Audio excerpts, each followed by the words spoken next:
야고보서 3장 13절부터 볼게요. 우리 교재는 534페이지 안내를 좀 받도록 하겠습니다.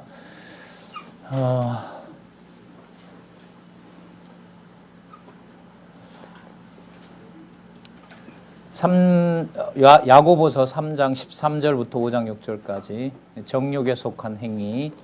그러니까 이거는 이제 배격해야 될 부분이죠. 정욕에 속한 행위는.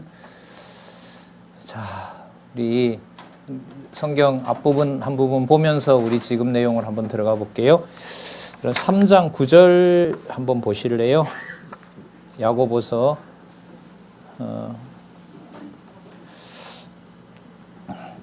3장 8절부터 제가 한번 읽어볼게요. 10절까지.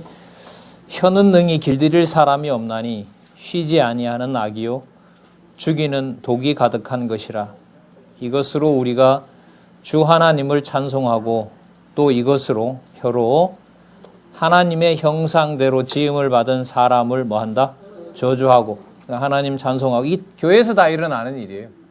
유대인들, 특히 유대 교인들 사이에서 일어나는 건데, 여러분 이런 얘기하면서 야고보는 자기는 살짝 빠져나올까요? 자기도 마찬가지라고 여길까요?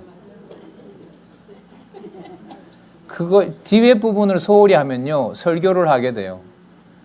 근데 보통 그렇잖아요. 여러분들 뭐 좀 제가 이렇게 안내하면 여러분들은 받아야 되는 사람이고 나는 줘야 되는 사람이라는 어떤 이 모종의 여러분들 이 상하관계가 존재하는데 성경을 그렇게 보시면 안 돼요. 앞으로 교사 역할을 한다 하더라도 성실하게 안내한다는 것에서 이 부분은 중요합니다. 이런 부분들은. 그리고 나중에 요한계시록 가면 사도가 천사가 나타나서 어마어마한 계시를 보여줘서 그 앞에 무릎 꿇으려고 하니까 천사가 뭐 하라 그래요? 하나님께만 경배하라고 딱 막아버리잖아요. 우리도 막는 것이 아니에요. 우리도 그게 그렇게 되는 게 당연하죠. 사실. 자, 볼까요? 또 이것으로 하나님의 형상대로 지음을 받은 사람을 저주하나니 한 입으로 찬송과 저주가 나는도다. 내 형제들아 이것이 마땅치 아니하니라. 아니하니까 조심해라 이렇게 가는 걸까요? 아니에요. 지혜를 구하게 되는 것이고 하나님께서 이걸 지켜가시고 하나님께서 주실 지혜를 기다리라는 거고요. 그러니까 지금 온 환난과 그 어려움이 자꾸 사람들은 유대주의자들은 뭐라고 설명하냐면 네가 요것만 하면 요것만 들어주면 뭐 한다. 이 어려움을 모면할 수 있다. 이렇게 자꾸 유혹을 하는 거예요. 근데 지금 이 기자는 뭐라고 얘기해요? 그 온 환난이 누가 준 거다? 하나님이 준 거다. 거기까지인 거예요. 그렇게 전하는 야고보는 당연히 거뜬히 넘어설 수 있다. 이게 아닌 거예요. 전달해주고 여러분들 그렇게 전달한 자를 붙잡아주면 자기도 서는 거고요. 붙잡아주지 않으면 어떻게 돼요? 넘어져요. 그럼 교회 역사에서 수없이 많아요. 수없이 많습니다. 우리나라도 많고요. 이른바 건전하게 시작했다가 망하는 경우가 너무너무 많습니다. 여러분 주위에 그냥 널려있지 않아요? 그러니까 이제 성경기사 이렇게 좋아하고 여러분들 듣는 것도 좋아하고 여러분들이 같이 공감하는 것도 좋아하면서도 이제 이게 한편으로는 겁이 나는 거예요. 야, 이런 상태에서 이거 다 온전하다는 게 이게 내가 관리해서 될 문제가 아니잖아요. 자, 한 입으로 찬송과 저주가 이거 얼마나 여러분 처참한 상황이에요. 그죠? 막 하나님 말씀 줬다고 해놓고 딱 끝나자마자 마쳤습니다 하는 순간 이게 왜 이래라고 해서 세속주의로 바로 돌아가 버린단 말이죠. 여기에서 이 야고보서가 가르쳐주고 또 우리를 안내하는 바는 뭐냐면 하나님이 주신 환난이고 하나님이 주신 환난이 오히려 혀로 뭐 하는 것보다 혀로 저주하는 것보다 훨씬 더 나은 방법이라는 거죠. 그러니까 상황이 좋아서 다른 사람을 정죄하는 것하고요. 나빠서 하나님을 찾는 것하고 야고보서는 어느 쪽에 역점을 두는 걸까요? 투자예요. 그래서 그 환난이 왔을 때 피할 궁리를 한다는 것이 입을 통해서 사망의 열매를 맺는 겁니다. 다른 사람을 저주한다라는 것이 여러분들 거짓말로도 나타날 수가 있고 실제로 대놓고 저주하게 되면 적그리스도로 나타나고 그 사이에서 머리 굴리면서 한쪽 발은 여기 담그고 한쪽 발은 세속에 담그면서 자기 이익을 챙기는 자가 있고, 여기서 이제 누가 어떻게 구분하겠어요? 그 세속주의와 세속주의를 경계하도록 하는 것은 누가 하신다?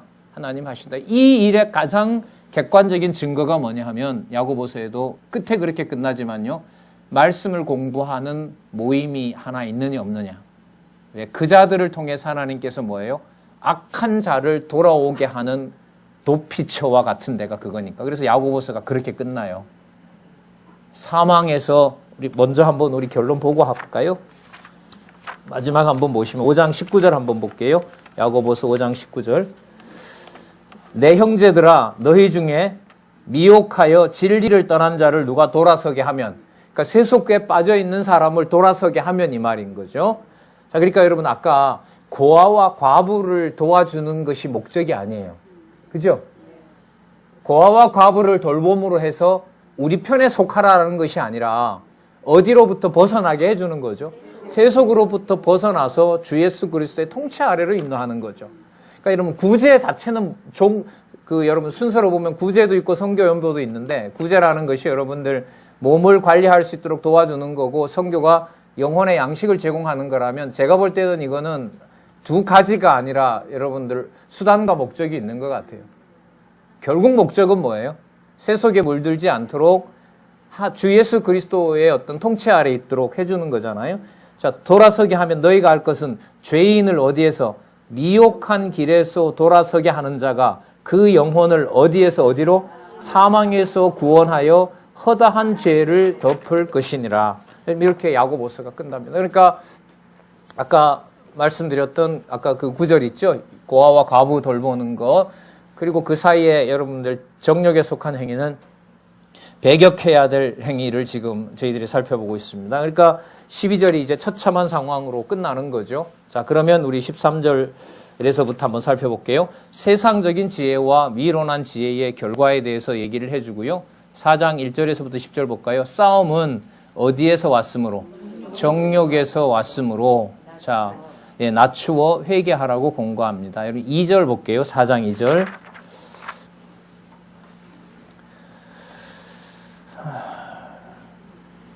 3장 14절 먼저 한번 읽어볼게요.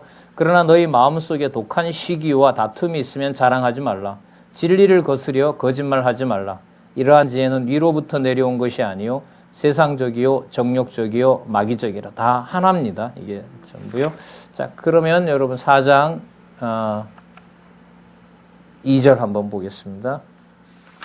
너희가 욕심을 내어도 얻지 못하고 살인하고 시기하여도 능히 못한다.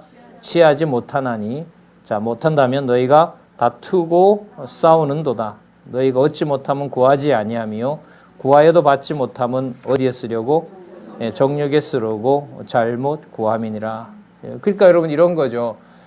자기 정욕을 위해서 여러분들 진리를 갖다가 쓰려고 하면 이게 맞아요, 안 맞아요?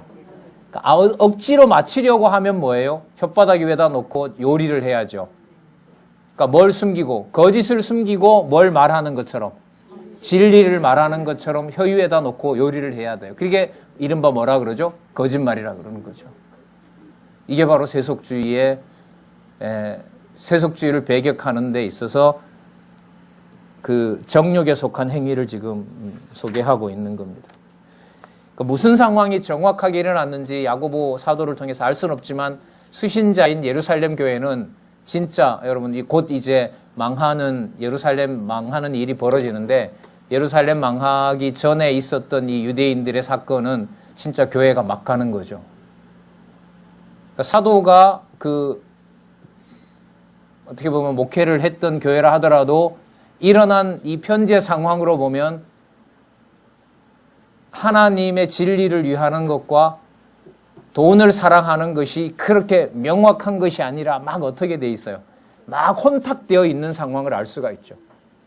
그러니까 이제 이런 걸 읽다 보면 하나님이 능력이 많으신 분이기 때문에 이걸 어떻게 없애면 되실 텐데 왜 이렇게 두냐는 건데, 이 지혜를 야고보서는 답을 주는 거예요. 왜냐? 하나님에게 속한 경건한 진리를 알게 하려고 이른바 몸과 혀로 하나님의 교회를 자기 욕심대로 쓰지 말게 하기 위해서 하나님이 주시는 것은 바로 뭐냐 하면 뭐예요? 환난인 거예요. 환난인 거예요. 그래서 여러분 어디에 가면 나오는데요. 어디 보면 나올 거예요. 이게 앞에 나왔네요. 그 히브리서 12장에 보면요. 시내산 앞에서 베드로란다. 모세가 굉장히 무서웠다는 얘기 나오죠. 그죠? 여러분, 예수님도 십자가에서 즐거우셨을까요? 무서웠을까요? 무서운 정도가 아니겠죠. 그럼 여러분, 이 부분이 뭐하고 연결이 되냐면, 지금 야고보서에 나타난 여러분 환난과 연관이 돼요. 그러니까 우리는 두려움이 안 와야 된다고 그러잖아요. 아닌 거예요. 두려움이 와서 그 앞에서 뭐예요? 벌벌 떨어야 돼요. 벌벌 떨어야 되고, 여러분 사도 바울이 나가는 곳마다 잘 나갔어요? 아니면 쫓기고 벌벌 떨고 그랬어요?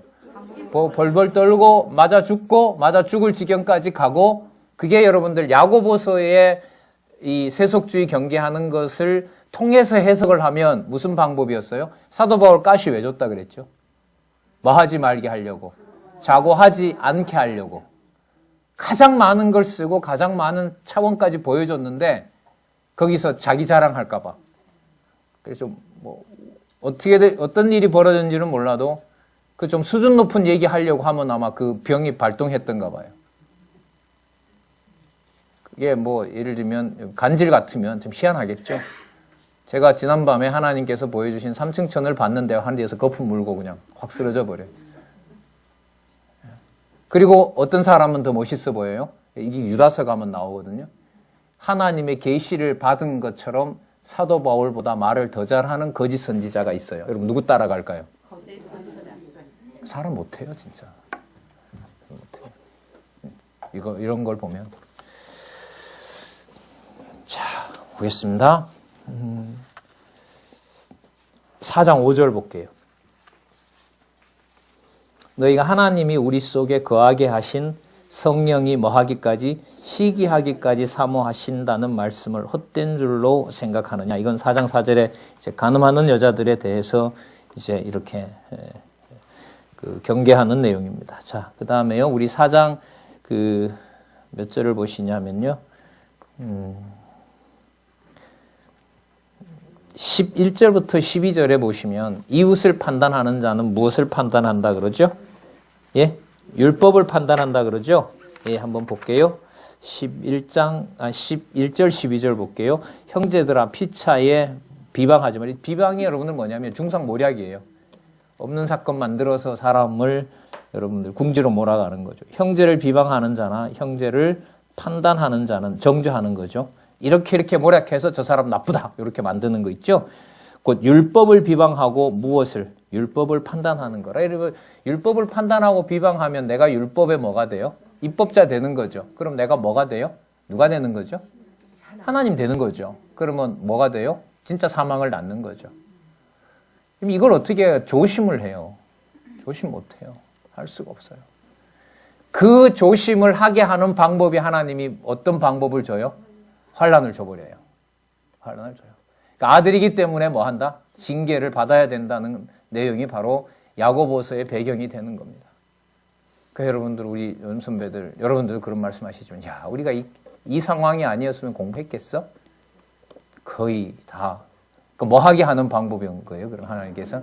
그렇죠. 성경신학이 성경적으로 하나님의 존재를 증거하는 게 맞는지 아닌지를 확인하려고, 이것도 그렇죠. 이렇게 하려고 연구소를 세웠는데 그게 안 돼 버렸는데 결과적으로는 그게 뭐 하고 있어요? 되어 가고 있는 거예요. 기가 막힌 거예요, 이게 진짜. 조금 더 오면 여러분들 이제 요한계시록까지 가려면 뭐가 더 오면 좋겠어요. 더 험한 꼴이 났으면 좋겠죠.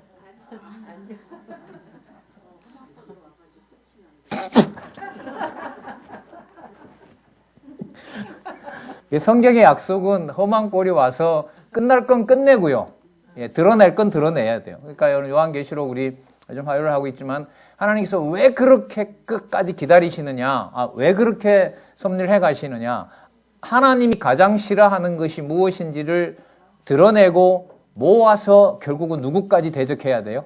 하나님의 교회를 진멸시키는 상황까지, 마치 로마 군인이 어디를 불태운 것처럼 예루살렘을 불태운 것처럼 지상에 있는 교회를 아차하는 순간이면 지상교회가 다 끝이 나는 상황까지 하나님은 데려다 놔요. 자, 그러니까 여기에 이제 어떻게 보면 요한계시록을 가져오면 두 가지 다가 있겠죠. 택한 백성에 대해서는 잔인한, 어떻게 보면 아주 모진 것 같지만은 뭐 하지 못하게 하고, 세속의 여지를 두지 않고 누구만 보게 하고, 하나님만 보게 하고, 악의 세력에 대해서는 자기네들이 이긴 것처럼 뭐 하게 만들고, 착각하게 만들고, 그러면 누가 나타나야만 돼요? 하나님이 나타나서 하나님 없이 살 수 없고 하나님만 찾게 했던 성도들을 부르고, 그리고 성도들을 괴롭혔던 악은 뭐 하고? 하나님이 심판하고. 그 사이로 가는 과정에 저는 이제 뭐가 있다고 보냐 하면, 여러분들 여기 야고보서에 있는 여러분 세속주의 경계라는 게 여기에 필요한 거예요. 그러니까 환란은 반드시 와야 돼요. 반드시 와야 돼요. 아니면 야고보서의 어떤 이 흐름 속에 이 진리가 될 수가 없어요. 그러니까 어느 정도까지냐 하면 혀 한마디도 내 마음대로 놀릴 수가 없다라는 것까지 깨닫게 하는 내용이에요. 그러니까 여러분 아까 참담한 상황이잖아요. 그죠? 진짜 말씀 좋아요라고 했는데 끝나자마자 뭐예요? 교회 성도 욕하고 비난하고 아까 보면 중상모략하고, 이게 여러분 같이 그 공간 안에서 존재하는 거예요. 여러분 여기서 여러분 누가 누구 보고 여러분 이 편지가 그걸 하지 말라라고 경계하는 것이 이 편지의 목적일까요? 아니에요. 그럼 이게 교훈서가 돼요. 여기서 얘기하려는 게 뭘까요? 그 징계를 통해서 하나님 아들로서의 경건한 삶을 살게 하시는 누구의 능력?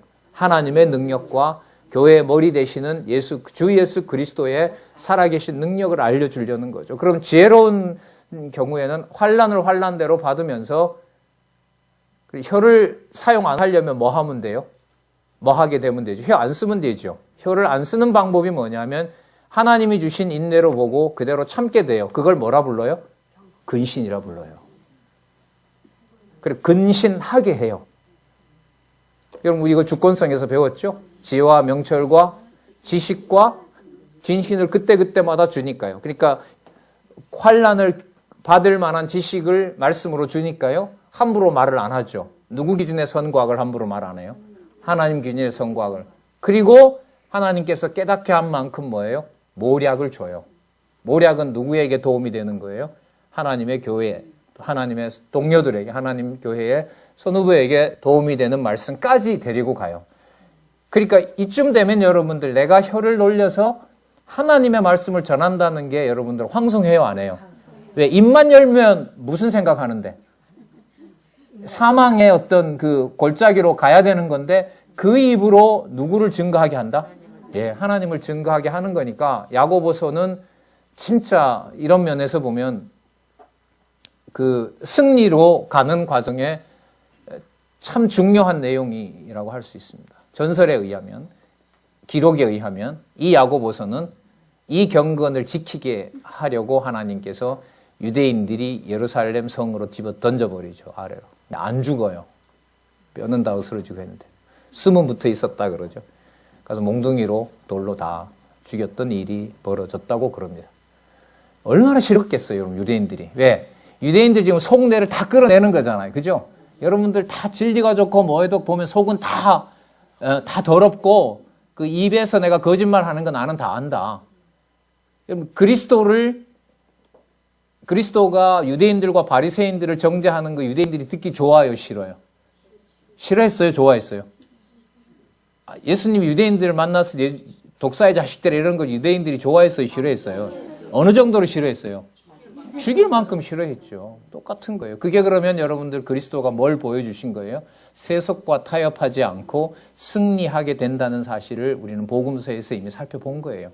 그 야고보의 특별한 얘기로 가면 안 돼요, 이게. 예, 자, 그럼 한번 보도록 할게요. 자, 5장 1절에서부터 6절에 보시면 부한 자들이 누구를 정죄하고 죽인 것을 얘기해요. 여기 부가 여러분들이 돈이잖아요. 그죠? 돈 많은 자들이 자기네들의 이해관계를 훼손시키기 때문에 예수 그리스도를 막은 거죠. 그러니까 뭐 재정개혁을 했죠, 예수님께서. 그죠? 재정개혁 했어요. 그 다음에 직위 없애버렸어요. 행정개혁 해버렸어요. 복음에 대한 고난도 아버지 앞에서 깨닫게 되면 살아간다는 거 했어요. 교육개혁도 해버렸어요. 예수님의 가르친 장소는 나중에 성전에서도 가르치시지만 회당에서도 가셨고 어디서도 가르쳐요? 배 위에서도 가르치고 가면서도 가르치고 모든 곳이 다 뭐가 돼요? 교육 장소가 되는 거죠. 그러니까 우리로 봤을 때 개혁의 원조는 예수님이신 거죠. 다 일어난 거예요. 유대인들의 기준으로 보면 여러분 더 심하죠. 우리가 홍역을 치렀다 하지만 수천 년 유대인들의 모든 경제, 정치, 종교, 문화, 교육 제도를 싹 허물어버리고 그걸 뒤집어 엎는데 가만 놔둘 사람이 어디 있겠어요. 교육제도 몇 번 바꿔도 나라가 그냥 몇 개월 들썩들썩 해버리는데 가만두지 않는단 말이죠. 그럼 그게 결국은 이 말씀으로 봤을 때 무슨 내용이었어요? 세속주의를 경계하도록 하기 위해서 무엇을 받아내게 하는 환난과 고난을 당하게 하는 방법밖에 없는 거예요. 예. 그러니까 수고와 번거로움에서 하나님께서는 뭘 하게 하신다? 세속주의를 경계하게 합니다. 왜냐하면 그 상황이 돼야 진짜와 가짜가 드러나거든요. 그러니까 하나님이 안 잡아주시면 위급한 상황에서는 다 자기 보존하기 위해서 어디로 갈 수밖에 없어요. 세속으로 갈 수밖에 없어요. 그래서 여러분들 우리 입장에서는 저는 그래 생각해요. 우리 과거에 보면 신사참배 한 분들 안 한 분들 이게 완전히 전후가 되면 진짜 여러분 전탕이 되거든요. 신사참배를 한 사람은 목사님들이죠. 목사님들 한 사람은 한 사람대로 결집해서 숨기려고 하고 또 그 동료가 고발해서 고문당하고 가족들 다 쫓겨나고 뭐 이렇게 된 사람들은 또 모여서 뭐예요? 그 사람들을 정죄하려고 하기도 하고요. 그래서 막 노회나 총회가 갈라지고 이런 역사가 우리 역사에도 있었거든요. 판단은 판단이지만은 여러분들이 야고보서로 본다라면 그걸 그 사람이 한 것이 아니라 누가 뭐 하게 하는 과정으로 섭리하신 거예요. 일본이라는 혹은 여러분 공산주의라는 어떤 적그리스도의 세력과 타협하지 않게 하는 방법이 하나님이 뭘 준 거예요? 예, 고난을 줘버린 거예요. 고난을 줘버린 방법밖에 없어요. 그러니까 썩을 자는 더 썩게 하고, 그죠? 순수한 자는 더 순수하게 살도록 해서 경건케 하는 주체가 누구다? 나다라는 사실을 야고보서 눈으로 보면 우리 교회사 역사는 그래요. 그래서 여러분 그런 말씀 하시잖아요. 우리 선배들. 가는 사람 뭐 하지 않고 잡지 않고 오는 사람 막지 않는다. 예. 그게 복음의 자유잖아요. 잘 안 되더라고. 잘 안 되는 게 아니라 근본적으로 안 되죠. 자, 5장 5절 볼까요? 너희가 땅에서 사치하고 연락하여 도살의 날에 너희 마음을 살찌게 하였다. 여러분 이 도살의 날이 무슨 날이죠? 다가오는 예루살렘의 멸망인 거예요. 그러니까 야고보가 봤을 때는 이게 지금 망하게 되어 있는데 거기에서도 저렇게 재물을 챙긴다고 거짓말하고 뭐하고 하는 것이 여러분 어리석고 미련한 거잖아요. 그 예를 들어요. 6절 너희가 옳은 자를 정죄하였도다. 또 뭐 하였다? 죽였도다. 그는 너희에게 뭐 하지 아니하였다? 대항하지 아니하였다. 누군지 아시겠죠? 예수님에 대해서 얘기를 하는 겁니다. 자, 여러분 그러면 이제 넘어가면 이제 5장 7절에서부터 11절에 보시면 심판자이신 주의 강림을 기다리며 참을 것을 고민하는 겁니다. 그러면 주신 환란이 무슨 용도인지 무슨 목적인지 이제 이해가 된 거죠. 그러니까 지혜가 부족하다라는 말은 이해가 되지 않았을 때 잘 가르쳤던 선배들을 신앙의 동료들을 불러서 이 말씀을 읽는 거죠. 야고보서 이 말씀을 읽는 거예요. 근데 여러분 세속주의에 빠져 있는 사람은 이 말씀을 읽고 싶어 할까요? 보기 싫을까요? 보기 싫죠. 그러니까 말씀은요, 진짜 하나님께서 말씀 듣지 않는 것 자체가 이미 심판이 일어나는 거죠. 우리로 말하면 자기 백성 같으면 이제 한번 어디에 그야말로 돼지우리까지 갔다 와야 되는 거고, 돼지우리까지 갔다가 돌려놓고 안 돌려놓고도 누가 하시는 거죠? 하나님, 진짜 하나님 하시는 거죠. 이 세속주의와 연관이 되는 겁니다. 자, 그래서 12절에 보시면 5장 12절에 보시면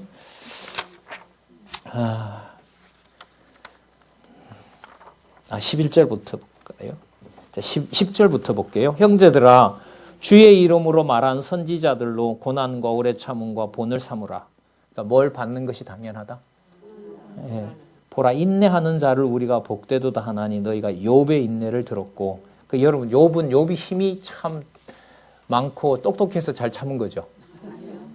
여러분 실제로 욥기 우리 공부해봤지만 욥이 참아요 못 참아요? 못 참죠. 말로는 참아요. 말로는 하나님의 신관에 대해서 정확하게 반박하는데요. 나중 되면 하나님께서 더 몰아가요. 그러니까 옆구리 가시를 더 찔러버리는 거죠. 그러니까 으악 하면서 뭐라 그래요? 어찌하여 나를 이렇게 나오는 거예요. 그게 욥기예요. 그러니까 욥의 인내는 욥의 힘이 있어서 생긴 인내가 아니라 누가 인도해 가신 하나님이 뜻대로 인도해 가신 것이 욥의 인내예요. 그러니까 이걸 오해하시면 안 되죠. 욥기 내용을 모르면 이게 욥이 참은 것처럼 뭐 이렇게 되는 거죠. 욥의 인내를 들었고 주께서 주신 결말, 저기 답이 나오네. 누가 주신 결말이라고요? 주께서 주신 결말을 보았거니와 주는 가장 뭐하고 그리고 뭘 어떻게 계신다? 그렇게 환난을 주시는데도 가장 자비하고 긍휼히 여겨요? 아휴, 진짜 이게. 그러면 한숨 속에 뭐가 나와요? 세속주의를 경계하게 하는 것은 누가 하신다? 예. 이렇게 세속적인데도 하나님의 말씀을 아직까지 들을 수 있게 하고 그 속에서 안내를 받도록 한다. 이게 진짜 뭐예요? 은혜죠. 은혜고 복인 거죠. 네. 그래서 여러분 5장 12절에 보면 이런 말씀이 나와요. 자, 아까 하나님께서 여러분들 다 주시고 하나님께서 정하신 대로 다 그 환난과 역경을 시련을 하나님이 주관해 가신다고 하면 그 온 것이 하나님께서 주신 거라고 하면 그것을 피할 수가 있어요, 없어요? 없죠. 그죠? 그리고 내가 어떻게 뭘 잘해보겠다라는 판단이나 이런 걸 할 수 있어요, 없어요? 없죠. 이게 전부 세속주의와 연관이 되는 거예요. 그러니까 사단은 계속 이 지점을 노리는 거예요. 왜? 우리가 내 욕심대로 내 판단대로 하는 것은 시키지 않아도 하거든요. 몸이 다 아니까. 몸 자체가 내 중심으로 돌아가는 거기 때문에 그건 시키지 않아도 해요. 거기에 사단이 더 기름을 갖다 붓는 거죠. 너 그 정도 공부했으면 됐고 뭐부터 해서 넌 공부한 게 그거밖에 안 되냐부터 해가지고 계속 하나님의 존재, 하나님께서 하시는 것을 유혹하거나 미혹하거나 방해하거나 하는 거죠. 자, 5장 12절 한번 보세요. 내 형제들아 무엇보다도 뭐 하지 말지니. 왜 맹세하지 말아야 돼요? 맹세는 누가 할 수 있다는 전제가 돼요. 그렇죠. 내가 하겠다. 이게 세속주의의 가장, 그래서 여러분들 요즘 우리 그 기재협에서 가장 많이 이제 우리 선배들 통해서 듣는 말이 뭐냐면 회의해서 결정할 때 조심해라. 성경에 나와 있으니까 결정해서 밀어붙여요. 말 돼요, 안 돼요? 되는 것처럼 보이죠. 성경에 나와 있으니까. 아니요. 그래서 저희들이 그때 하고 끝낸다라는 내용이 저희들한테는 참 중요한 부분입니다. 그러니까 나는 하는데 너는 왜 안 하느냐? 나는 이 사람에게 뭔가 후원하고 싶은데 네가 봤을 때는 왜 나는 이 사람한테 너는 왜 이 사람 안 하느냐? 세속주의. 이런 면에서 보면 절대 자유입니다.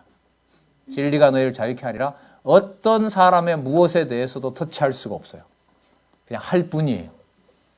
할 뿐이고 자기의 어떤 내용을 더 관철시키기 위해서 사람을 더 모아서 거기에 법을 만들어가지고 어떤 걸 인위적으로 만든다? 우린 그건 이미 겪고 있는 거예요. 봤던 거고요. 또 그런 방식으로 대처하는 것에 대해서 여러분 차단도 시키고 있고요. 그대로 따라가지 않게도 하고요. 이게 진짜 세속주의와 연관된 일입니다. 더 읽어볼까요? 하늘로나 땅으로나 아무 다른 것으로도 뭐 하지 말고 의기투합하지 말라 이 말이에요. 오직 너희는 그렇다는 것은 그렇다고 아니라 하는 것은 아니라 하여 제 정함을 면하라. 그러면 우리가 이거 조금만 더 잘했었다면 이런 상황 안 왔을 텐데. 그래서 여러분들 이번 회기를 통해서 이 부분을 법으로 입법해서 내년부터 이렇게 처리하겠습니다. 그게 뭐라고요? 그럼 하지 말라는 말인가? 이것도 잘못된 거예요. 한다 하지 만다라는 것이 세속주의예요. 어디에서 말하는? 야고보서에서 말하는 세속주의인 거죠. 그러면 하나님 말씀이 살아서 역사하니까 할 마음도 주고 어느 정도 할 마음도 주고 동의만 하게 하고 다 다른 거예요. 그러니까 상황과 형편 따라. 그러니까 누가 하니까 누가 하게 된다? 이 말이 안 되는 거죠. 그러면 나는 요만큼 한 것은 그만큼 하나님이 준 거니까 예스 하면 끝내면 되고 저 사람은 마음은 있지만 하고 싶어도 할 수 있어요, 없어요? 못하는 경우에 대해서는 그게 그만큼 또 누가 정한 거예요? 하나님 정한 거니까. 그 이 말이 이 말이죠. 너희는 그렇다는 것은 그렇다고. 그만큼 그렇게 한 것은 하나님이 그만큼 한 겁니다. 맞습니다. 근데 거기에 이제 세속주의는 어떻게 넘어가요? 나는 하는데 너는 왜 이렇게 되는 거죠. 그러니까 여러분 이게 묻는 거 있죠. 어떤 한 사람에게 미래까지 묻고 뭐 앞으로 직장을 어디 들어가야 되느냐까지 묻고 그걸 또 기도해주면서 자기가 정해주고 진짜 이거는 진짜 세상적이요 마귀적이요 정력적인 거예요. 예. 여러분 나온 김에요. 아니라 하라 하여 뭐 정함을 면하라? 죄 정함을 면하라는 거죠. 여러분 이게 좀 심각한 얘기인데요. 아까 여러분들 예수님 죽이는 그 사건을 통해서 사도 야고보는 앞으로 뭐가 멸망할 줄 알고 있어요. 그리고 부자들이 뭐 하는 게 저게 헛짓이라는 거 알고 있어요. 돈을 모으는 것이 헛짓이라는 거 알 수 있죠. 자, 그럼 여기서 죄 정함을 면하라다라는 말은 뭐냐 하면 재산을 모으는데 성도로서 저렇게 막 성도들을 거짓말하면서 그렇게 하지 말라는 것도 들어가는 거지만요.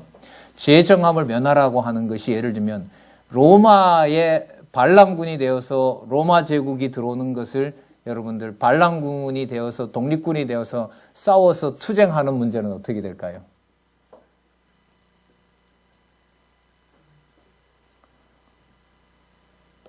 예수님이 보면은요, 그날이 예루살렘 멸망하는 날이 뭐가 되지 않도록, 누가 가장 불쌍하다 그러죠? 아이 뵌 여자와 또 어린아이들, 그죠? 또 그날이 안식일이면 도망을 못 가잖아요. 그래서 여러분들 그 헬라 제국 있죠.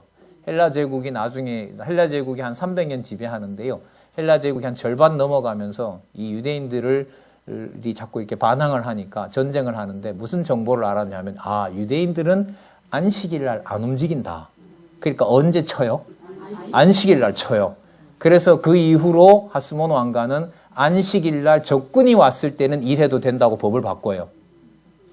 그러나 그나저나 그거 뭘 어긴 거예요? 법을 어긴 거죠. 네. 진짜 이것도 하나님 살아계셔서 하는 거냐고 생각하면 진짜 옴짝달싹할 수가 없어요. 자, 예를 들면 이제 부자들이 하는 거 저거 예루살렘 망할 때 다 끝이 나요. 자, 그러면 이 죄정함을 면하라는 거 보면 하나님이 정한 것이다 아니다만 판정하는 거잖아요. 하나님이 정하지 않는 일이 일어날 수 있어요, 없어요? 그럼 누가 다 정한 거예요? 내가 뭘 받는 것도, 고난을 방하는 것도, 예루살렘이 뭐 하는 것도, 망하는 것도. 그래, 예수님의 거기에 보면 반란군이 되어서 막으라 그래요? 도망가라 그래요? 좋은 지도자예요? 좋은 지도자 아니에요? 유대인들이 봤을 때는 좋은 선지자예요? 별로 안 좋은 선지자예요? 좋은 선지자 같으면 뭐 하라고 해야 돼요? 앞으로 로마군이 올 거니까 여러분들 뭐 하세요? 그렇죠. 무기를 준비하고 싸우라 그러는데 예수님은 뭐 하라 그랬어요? 도망가라 그래요. 여러분 여기서 보세요. 무엇이 선과 악인지. 그러니까 세속주의라고 했을 때 하나님 기준의 선과 악을 알게 하는 거거든요. 그럼 하나님 안 알려주면 알 수 있을까요? 몰라요. 어떻게 알아요? 여기서 그러니까요, 여러분. 로마군에 동조한다, 안 한다, 이게 중요한 게 아니에요. 잡아다가 용병으로 갖다 쓰는데 어떻게 할 거예요? 안 쓸 수 있어요? 우리 과거 일제시대 때처럼. 할머니들 잡아가고 청년들 잡아가서 넣고 죽이고 온 짓 다 시키는데 안 할 방법이 있어요?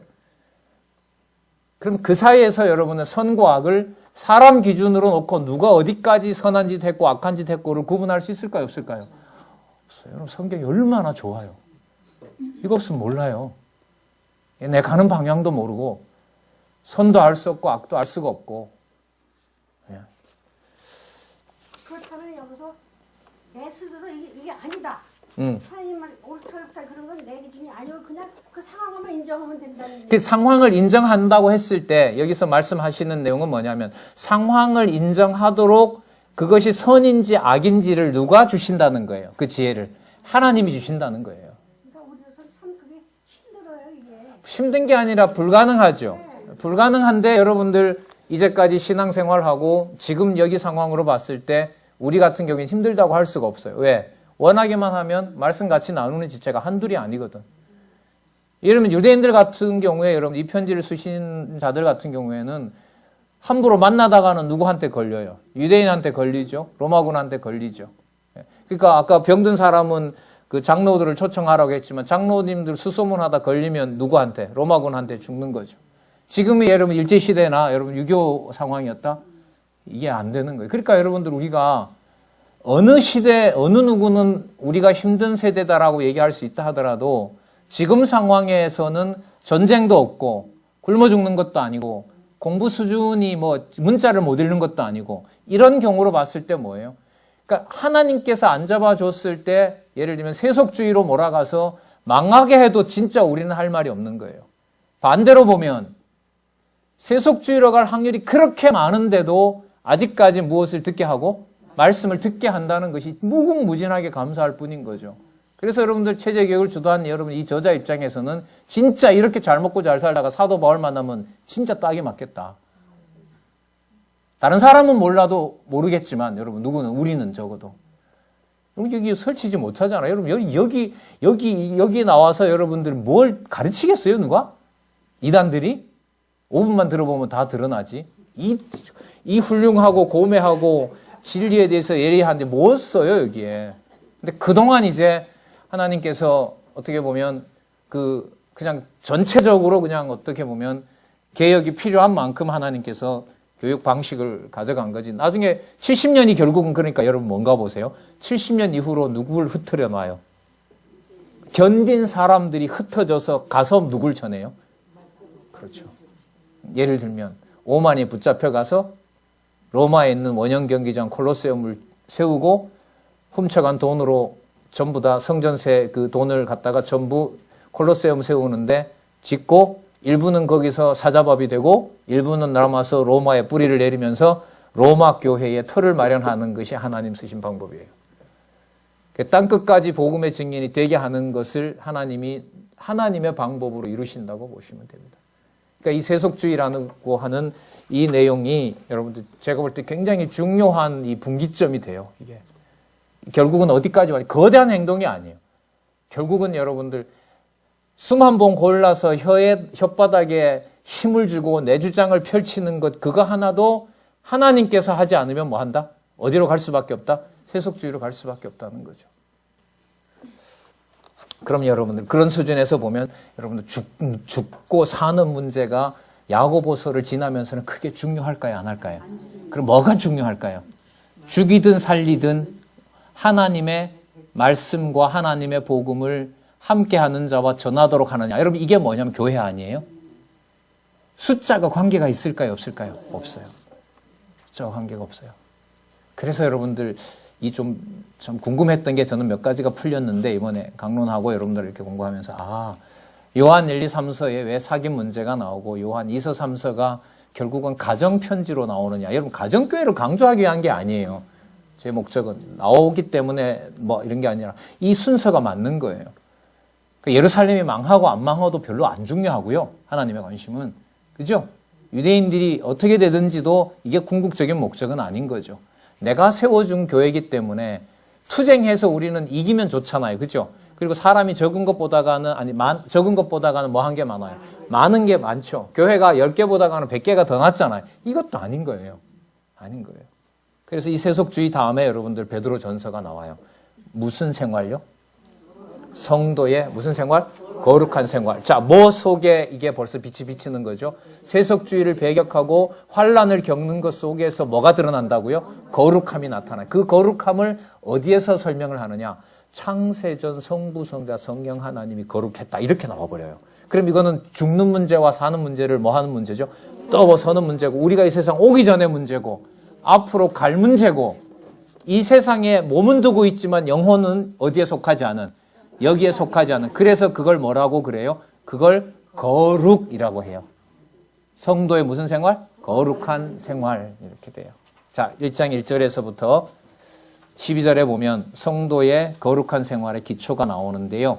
1장 1절에서부터 4절까지 보면 삼위 하나님에 대한 찬송이 나오거든요. 1장 1절 한번 보시겠어요? 베드로 전서. 자, 우리 아까 야고보서 제일 마지막은 끝나는 내용 기억하시기 바랍니다. 미혹하여 진리를 떠난 자를 미혹한 길에서 돌아오게 하는 것이 사망에서 어디로 끌어가는 것이다? 인도하는 것이다? 생명으로 끌어가는 것이다. 그러면 환난 당하는 것이 무엇을 어디로 안내하는 과정이다? 생명으로 인도하는 것이다. 자, 그런 성도들이 거룩한 성도들인데 그 성도들의 출처가 어디냐라는 것을 여기서 성경은 너무너무 중요하게 명확하게 밝혀주고 있습니다. 자, 1장 몇 절을 보시냐면 2절 볼게요. 또 하나님 아버지의 미리 아심을 따라 성령의 거룩하게 하심으로. 자, 누가 거룩하게 했다고요? 자, 이럴 때 우리가 공부했으니까요. 오늘 야고보서를 가지고 가는 거예요. 그 성령께서 어떻게 거룩하게 했어요? 아까 그렇게. 뭐 가운데서? 환난 가운데서. 예루살렘 성전 다 무너뜨리는 과정에서 우리가 봤을 때 이루어졌잖아요. 그 과정에서 그렇게 하신 거죠. 자, 성령의 거룩하게 하심으로 뭐함과 순종함. 그러니까 아까 여러분들 야고보서 내용이 네가 하라가 아니잖아요. 여기 보면 누가 하게 해요? 성령께서 하게 하신다고 얘기하잖아요. 자, 그 다음에 순종함과 예수 그리스도의 무엇을 얻기 위하여? 핏뿌림 얻는다는 게 뭐예요? 예수 그리스도의 핏뿌림을 얻는다 그러면 그렇죠, 죽는 거죠. 예수 그리스도의 핏뿌림을 얻게 하여. 여러분, 그리스도가 피를 뿌림으로 해서 우리가 뭐가 됐어요? 거룩한 백성이라는 걸 확증해 줬거든. 그러니까 아까 성령께서 거룩하게 하시고 그 분명한 증거가 예수 그리스도가 뭘 뿌렸고 피를 뿌려서 죽은 거고요. 핏뿌림을 위하여 죽은 거고요. 얻기 위하여 택하심을 입은 자들에게 편지하노니. 자, 3절로 갈게요. 찬송하리로다. 우리 주 예수 그리스도의 아버지 하나님이 그 많으신 긍휼대로 그리스도 예수의 죽은 자 가운데서 부활하심으로 말미암아 성자 나왔죠? 우리를 뭐하게 하사? 누가요? 아까? 성령께서. 그러면 3절 내용이 뭐냐면 삼위 하나님의 사역입니다. 자, 그래서 산소망이 있게 하시고 그 다음 볼까요? 썩지 않고 더럽지 않고 쇠하지 아니하는 기업. 이걸 뭐라 불러요? 성도의 거룩한 기업. 성도의 거룩한 생활이에요. 그럼 여기서 말하는 성도의 거룩한 생활의 그 생활은 현상적으로 눈에 보이는 세속의 일일까요? 아니면 하늘에 속한 일일까요? 아까 누가 하셨던 성부, 성자, 성령 하나님이 하시는지. 그럼 여러분 여기서 무슨 내용이 또 떠오르냐면요. 요한 1서에 나오는 성도들의 사귐이 언제부터? 창세전에 있었던 뭐예요? 성부, 성자, 성령 하나님이 영생을 확보하신 일하고 바로 연결이 되죠. 그러니까 여러분 이렇게 보시면 돼요. 우리 투쟁 관련해서는 유대주의 경계 나오죠. 그 다음에 또 뭐 나오죠? 세속주의 경계 나오잖아요. 그죠? 그 다음에 적그리스도 매척 나오잖아요. 이 세 가지가요. 저 사람은 유대주의 배격하고 있고 나는 적그리스도 배격, 이게 아니고요. 동일한 거예요, 전부 다. 그러니까 이제 순서로 보면 야고보서 같으면은 환난 속에 온 그것이 하나님께서 뭐하게 하는, 세속으로부터 벗어나게 하는 방법인 점에 초점이 맞춰져 있는 거고요. 베드로 전서 같으면 그 내용이 지상의 고통을 당하고 있는 아까 그 수신자들 이름 나왔잖아요. 무슨 교회, 갈라디아 쭉 나왔잖아요. 거기에 있는 모든 성도들이 고난 당하고 있는 상황이지만 그 사람들은 이미 창세전에 삼위 하나님께서, 창세전 영원하신 하나님께서 이미 무엇을 준? 4절에 썩지 않고 더럽지 않고 쇠하지 않는 무엇을? 기업. 하늘나라를 이미 기업으로 가지고 있는 성도라는 사실을 확인해 주는 겁니다. 그러니까 지상에서 환난을 견디고 있는 것이 뭐의 증거가 돼요? 하늘에 있는 기업이 분명하다는 증거가 된다는 거죠. 그러면 여러분들 이 진리를 위해서 하나님의 교회를 세워나가는, 또 진리를 전파하는 일에서 이런 하나님을 기억하면 지상에 있는 교회를 내 마음대로 내 용도대로 쓰려고 하겠어요, 안 하겠어요? 물론 하나님께서 하시죠. 안 하게 함으로써 성도들의 삶이 어디와 연관되어 있는, 창세전 하나님의 거룩한 기업과 연관되어 있는 것을 알게 하죠. 그러면 지상에 보이는 건데 그 지상에 조그맣게 보이고 별 볼일 없게 보인다고 해서 함부로 취급할 수 있어요, 없어요? 그러니까 교회를 사랑하는 것 속에 양육도 하는 것이 있고, 그래서 무장을 한 사람이라도 철저히 시키게 되고, 거기가 뭐가? 진리투쟁이 일어나는 것이 되는 거죠. 그래서 교회를 설립하고 양육하고 무장하고 투쟁한다는 것이 따로 떨어지는 사건이 아니라 뭐다? 한 사건이에요. 좀 넓게 말하면요. 사도행전 1장 12절에 이제 누가 오시죠? 성령이 오시죠. 성령께서 오셔서 가르치고 또 하고 마지막 계시 기록인 계시록까지 기록했잖아요. 성도님 여러분들과 제가 받은 기억으로 보면요. 여러분들이 지금 이 시간에 저와 여러분에게 일어나는 것은 하나님 정하신 언약이 이루어지는 거잖아요. 뭐가 이루어지는 거냐라고 물었을 때 제가 말씀드릴 수 있는 것은 뭐냐면 적어도 사도행전 1장 1절에서부터 계시록이 다 이루어지고 있는 거예요. 단 몇 분밖에 못 만난다 하더라도. 그것이 바로 성령께서 가르쳐주는 교회의 성도가 무엇인지 정체성이에요. 그게 성령론이거든요. 아니, 나는 잘 모르는데, 엄밀하게 말하면 잘 모르든 알든 상관없이. 우리는 또 잘 안내를 해주는 채널이 많잖아요. 그 보통 사건이 아니죠. 그냥 오늘 뭐 4시간 보고, 단 몇 분 보고 하는 것 속에 성경 내용으로 보면 설립에서부터 뭐까지, 승리가 보장된 것까지 다 그 성도들의 관계를 통해서 하나님의 교회를 통해서 뭐 하고 있는 거예요? 증명하고 있고 성취해 가고 있는 겁니다. 그러니까 교회가 제가 자꾸 또 말씀드리지만은 교회는 저는 좋아서 좋은 게 절대로 아니에요. 그러니까 빠져들고 싶지도 않고, 왜냐하면 이 사실을 흐려놓는 것이 있다면 인간적으로 보면 좀 애써라도 모면하고 싶고 빠져나가고 싶은 것도 있고 경계하고 싶은 것도 있는 거죠.